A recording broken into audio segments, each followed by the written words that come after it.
get a thermometer. Okay, so we're gonna go, we did all this, so let's just go step over to heart, because the heart is so important. Thyroid and the heart. Okay, so heart disease was non-existent at the turn of the century, last century. In the 1920s is when the first myocardial infarction occurred. Before that, it was unheard of. Anyone guess why? Wasn't diagnosed? Huh? Maybe it wasn't diagnosed. It was diagnosable. Genetic manipulation of human beings.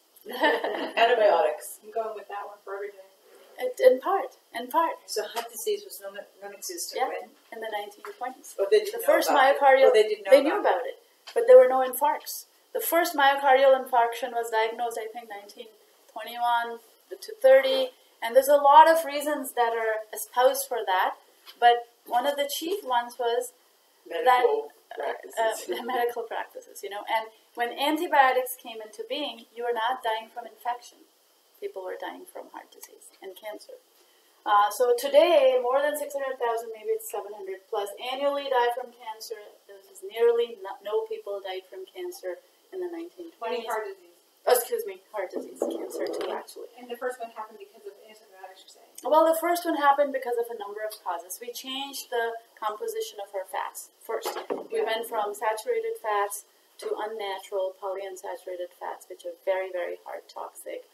We pretty much became hypothyroid because of exogenous toxins. The mercury, the plastics, the DDT, the this, the that. You know, I think and the then 20s was also a time when fast foods like cereals really took started, off. yeah. Crisco got invented in 19. Yeah. Didn't the hamburger recently, they opened up after a few 30 years and it was still perfect? Was it McDonald's? Yeah, McDonald's, yeah. And oleomargarine that was Oh, yeah. white and that you used a little tilde to make it yellow. Yeah. But Yeah. Oh, And it was cheap. It was a fraction of the cost of real butter. Yeah, or Crisco. Yeah. And so it kind of took off. We started eating more carbohydrates. We stopped eating saturated fats. We started eating Crisco. Antibiotics got invented. There was insulin resistance because we ate too many carbs, and we shunned eggs, and we shunned meats, and we shunned cholesterol in particular. So Broda Barnes was an endocrinologist who would go every summer to a place called Graz in Austria. It is a very interesting story. He is one of the preeminent endocrinologists of our time, and a lot of this research would not have been known to us without him. He was a PhD in endocrinology, then he got an MD. He did about 8-10 years of research, and then his entire life was devoted to treating thyroid conditions. What was his name? Broda Barnes. Oh, yeah. And you should find and read every book you can about him, by him. So he said, I want to know why people really died, how heart disease killed.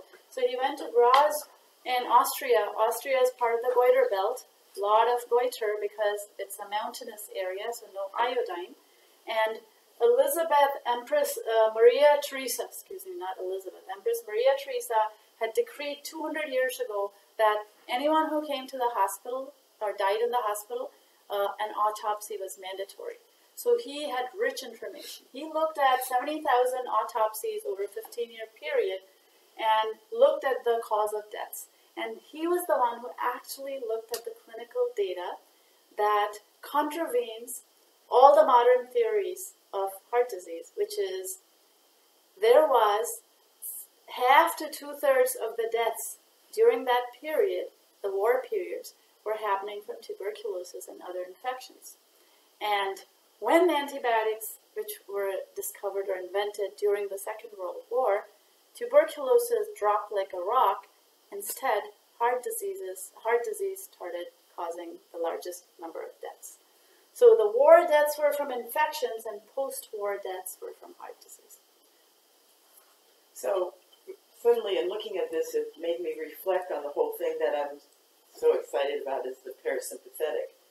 Because they say that heart attacks usually happen when the parasympathetic is too low. And the sympathetic. Well, 1920s, I mean, the war. Yes, we're very Can you stressful. imagine what people were feeling, I mean, the sympathetic must have gone through the Well, roof. plus the Spanish flu had just wiped out a lot of people and towns, Phoenix had apparently gone under, mob rule back in the Spanish flu. That was a terrible epidemic. People were dropping like flies. Yeah. So, I mean, I don't know how much of that is talked about in all of this. as Not at all, but causes. probably very one of the most important things. Makes Yeah. sense. Yeah. doesn't it? What So- about something like the hurricane that we've just had? Talk about trauma and Yes, Geoengineered yes, one, yes. for sure. you know. Imagine Boy, that. is that awful. Or the fires. Yeah. Geoengineered by how? Yeah. Pentagon, DARPA, disgusting. So the way he came to thyroid and the heart was what Broda Barnes discovered. He practiced medicine for 50 years. And in his patients, the rate of heart attacks was 1/20th the rate of the normal population. So he would have expected, so he did a study of some 1,600 people, about 1,500 something. And there were only 4 deaths from heart attacks in those patients, whereas in the general representative population, there would have been 72 deaths. No change in diet, no advice on smoking, drinking, exercise, nothing. This was a cohort that had thyroid medication. This was a cohort that was not on thyroid medication.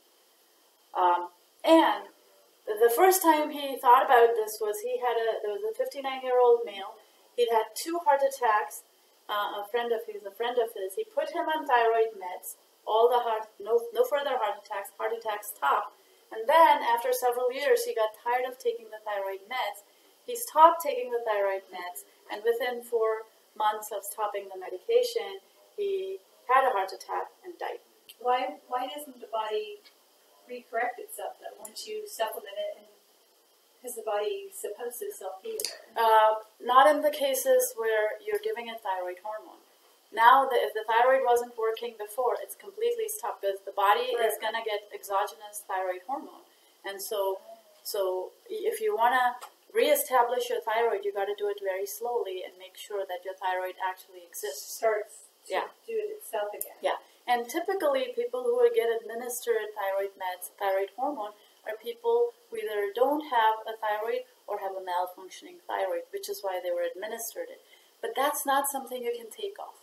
If they were hypo, they are hypo for various reasons of exogenous toxins or various other conditions. Maybe they didn't have iodine growing up and they have a stunted thyroid or whatever it is. Because recently I've been reading that all those toxins that we're talking about that are causing all these problems are stuck in our bodies because they're in the fat cells. The Yes. fat cells are holding on to it, even if you're You're really, really really thin, yes. it's holding on to it. And Yes. every time you try to correct something that's wrong with an organ, you may get there. And we shouldn't be taking pills forever. No. But it doesn't heal itself because these fat cells are Continue still to toxic exude, and yeah. the body is still flowing toxins throughout. So how do you eliminate it? Yeah. Oh, that's a That's very what hard question. Yeah. Well, the only thing I'm finding in all the research is something about niacin, D3, Will help to flush it. causing Yeah. to the fat cells to do something. This word that you probably know, but I don't know it. Called exploding in layman's terms to get the toxins out or something. The iodine itself will cause toxins to come out of your Absolutely, body. yeah. So he didn't do any of that. Broda Barnes stuck to thyroid hormone and nothing but. So what this is an assessment of thyroid hormone treatment on heart disease. And he used pig and bovine. Pig, mainly pig, because the pig is the most similar to man. And so then he said, holy cow, this guy was on thyroid, didn't die, and now he's off of thyroid and he died. Let me look at my patients. So he started a study with 1,569 patients, 20 years and under, with him on thyroid treatment. In all, there were 4 heart attacks in men, and these were from men who had had previous heart attacks. And for that same cohort, the Framingham study had 72. So he had a 1/20th better rate of heart attack risk than the Framingham, which was the state of the nation at the time. And they did not get any counsel on food at all. The mixedemic heart. So you remember the Ansel Keys studies and the old Russian guy studies about rabbits being felt cholesterol? Anyone remember that? Rabbits were fed cholesterol. Rabbits are vegetarian. They developed atherosclerosis, and they applied that same logic to humans and said, if humans eat cholesterol, it's going to clog your arteries. Well, guess what? They did some more of. They fed these rabbits thyroid along with the cholesterol, and rabbits did not develop atherosclerosis. It was protected in atherosclerosis. This is a Russian researcher. In the Bronx Hospital, they started studies with lambs with thyroid. They created thyroid deficiency, and they found atherosclerosis in lambs. There's a guy by the name of Dr. T. Leary, a Boston medical examiner, who looked at 9 deaths from heart attacks, and what he saw was there was cholesterol in the arteries, but it was post what he called mucoid degeneration. So there was mucin in the heart and in the vessels, and the cholesterol actually had come there to protect. It was as a protective mechanism. There's a William Kuhn study from Washington University School of Medicine, St. Louis, which looked at thyroid function and blood vessel degeneration. So low thyroid function will cause blood vessel degeneration. So what exactly is atherosclerosis? Degeneration of your arteries, your heart vessels. Hardening, calcification. So if people who had heart problems started taking thyroid, they didn't die of heart attacks. and they also reversed Reversed it, yes. and not need these surgeries are like past the butter now. Oh, They're yes. so common. Yeah. And they don't save lives, yeah. They don't save lives. They don't increase, they increase mortality, actually. But they increase mortality for a lot of reasons other than the heart. It has to do with going into the hospital for open Yes, surgery. all of that. You know, Everything every happens to you in the blood's on hospital. a machine, you're Yeah. officially Yeah. alive. Yeah. But then you get pump brain afterwards. Yeah. Yeah. So this guy did this study where he looked at 3 groups of 288 patients total. One group was businessmen, 50. So remember their ages: 55, 61, 67. Middle-aged, older. The businessmen were about 55 years old. Then the infirmary patients were average age of 61 years. And then there were hospital patients who were much worse condition, about 67 years. All had high cholesterol, which is a typical symptom of low thyroid. And they had low metabolic rates. So they all had, in his view, hypothyroidism. So some of them had less damage because they were younger. Some of them had more damage because they were older. Over 5 years, some of these patients, there was a kind of a blinded study, some of these patients received thyroid, and some of these patients did not receive thyroid. They were all heart patients that either had a heart attack or a stroke at one point or another, and let's see what happened to them. There wasn't a placebo done, was it? They just Yes, so some of them got thyroid and some of them did not, and nobody knew which ones. Then they opened the code and looked at the results. Sorry, that's a repeat. The businessmen, the people who were administered thyroid from the businessmen group, which is the 55-year-olds, had no heart attacks or strokes post-thyroid medication.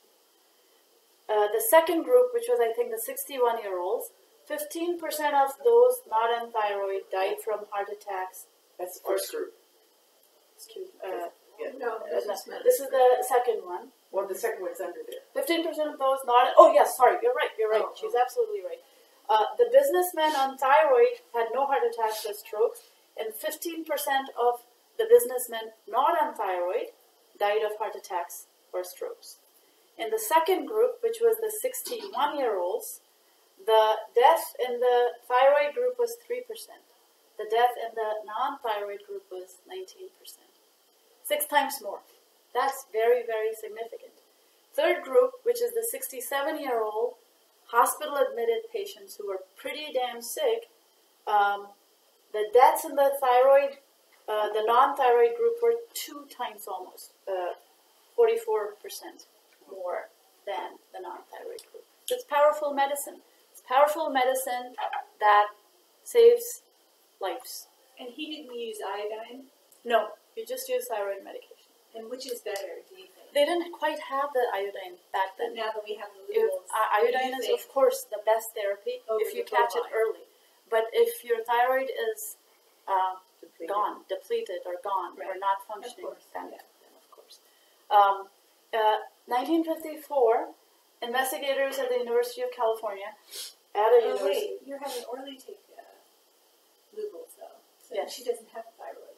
But iodine will replete her body with iodine, and to the extent, That she doesn't have to take thyroid medicine anymore. or it will supplement the thyroid medicine. Okay. How does one know if someone's thyroid is so depleted it's too Yeah, late? that's And Uh, they haven't had it. Iodine won't work. Iodine Sorry? won't work. Iodine won't work if you don't have a hormone, thyroid gland, or it's very It's depleted. yeah, How do you find degenerated. out if it's depleted? It won't work. You Thyroid have medication. hypothyroid symptoms. Well, you know by those tests, right? Yeah. Those That is- tests and the symptoms. Like So the you test take she the took. But if you take the test, you're already taking a thyroid medication. So Well, it's, but which test did you, like she had a complete thing, yeah. and Yeah. the prescription I have is for complete. Otherwise, if I just go to a regular doctor, they just do TSH, T12, T4, and they do a few things. They just do and you TSH don't know. They say, typically, "Oh, yeah. it's fine." So even taking thyroid now, if I had the full panel done, you can tell whether it's depleted or not. You can to a degree, and you can take your clinical test. You can do a clinical examination, look at your basal body temperature and other symptoms. So, cholesterol and heart attacks. They took patients in mental institutions who had no thyroid deficiency. Okay, so these were patients who did not have low basal metabolic rate. So this was what was used to justify not using thyroid as a treatment for heart disease. So what they did was they took these people who had high cholesterol levels, but not due to low thyroid. They had heart attacks. They were patients in mental institutions, and they had no thyroid deficiency. And they gave them 5 grains of thyroid. 5 grains is, 1 grain is about 60 micro, 65 to 30, so about 300 micrograms of thyroid to someone with a broken heart is going to kill them. So these were starting doses. You never want to start with a dose of, it's like giving someone digitalis. A little bit of digitalis cures heart disease. A lot of digitalis kills you from the same heart disease. So these are intolerable doses, and they had cholesterol, high cholesterol, and coronary disease. They had some other disease, and they could not tolerate the starting doses of 5 grains, which is about 300 micrograms. Heart gets stressed because what's the thyroid hormone going to do? It's going to pump up your body. It's going to increase your basal metabolic rate. And these patients, a lot of them died. And so they said the thyroid medication does not work for heart disease and you must never administer it. But remember the number 5 grains. We're talking 300 micrograms.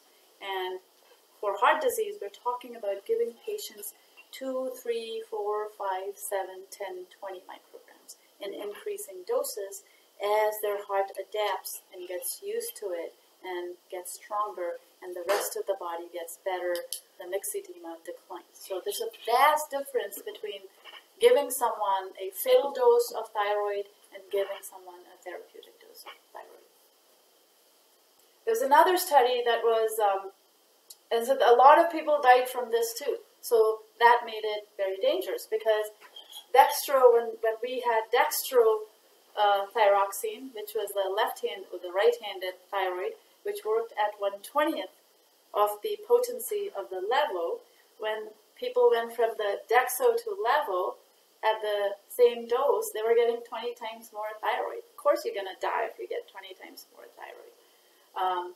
And 6 milligrams of dexo is 4.5 grains of desiccated thyroid. So when you look at the potency, when you look at the conversion, if you're giving massive doses, a person whose heart is compromised is definitely going to die from it. But that's not the point. The point is to give the heart the right amount of thyroid that it needs to function, but not more. Dr. M. Israel, I think it was in New York, a New York doctor, found thyroid therapy, a cardiologist, to be very effective in dealing with and treating heart disease, way more effective than statins, the beta blockers, any of the heart drugs. Dr. James C. Wren ran a 5-year study of 347 patients whose mean age was about 64 years. Only 9% of the patients were hypothyroid based upon their lab work. But all the others were hypothyroid based upon their symptoms. They had low basal metabolic rate, their temperatures were low, they had mixed edema, so on, their cholesterol levels were high. They were all treated with thyroid hormone. Their mean cholesterol levels dropped 22% because thyroid hormone regulates cholesterol mechanism. They had substantial improvements in their clinical symptoms.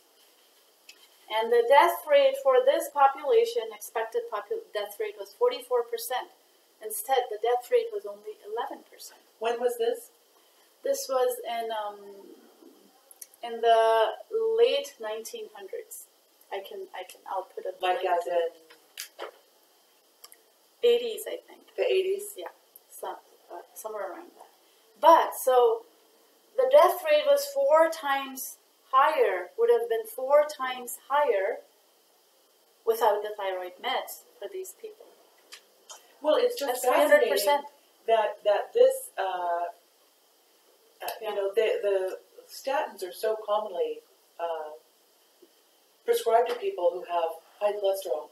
Yes, And exactly. statins, So you're barking entirely up the wrong tree. they're just barking entirely up the wrong Yeah, tree. So here's the protocol, practical tips. This is the Broda Barnes protocol. After, if you had a heart attack or a stroke or any heart event, you rest for 60 days first. You treat your body to complete bed rest. Then you start slow. He started with, you'd start with a quarter grain or less. A quarter grain is about 15 micrograms of T4, the equivalent of. He would start with a combined hormone, which was T4, T3, T2, T1 calcitonin. And start slow, increase by a quarter grain or even less each month. And so you're gradually ramping up the performance or the function of the heart. Check temperatures. When the temperature reaches 97.8, you stop. So now, presumably, your heart function is in tandem with what your body's metabolic rate is. And no more than 2 grains. 2 grains is 120 micrograms. 2 grains is 120 micrograms. This is enough to stop heart attacks in their track. And he had excellent survival rate. As you can see from his patients, they had 1/20th the heart disease of the normal population. And he didn't give them advice on food, smoking, drinking, exercise, nothing. This was a pure thyroid hormone study. It treated their blood pressure, mixed edema. It's better than BP meds. It treated their fatigue. So it was, in a sense, it's a miracle medicine that's been forgotten as a treatment for heart disease. And People are like, I And need my my fly and my selfie. That Why has are Oh, they it's doing so this to annoying. us? Why? Pardon? Why are they doing all this? To hurt us because it affects our circadians, makes us sick.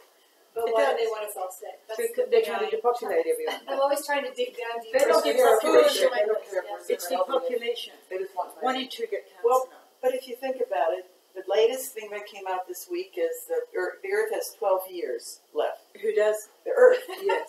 Oh, I think Mother Earth will That's keep going. No, I mean, to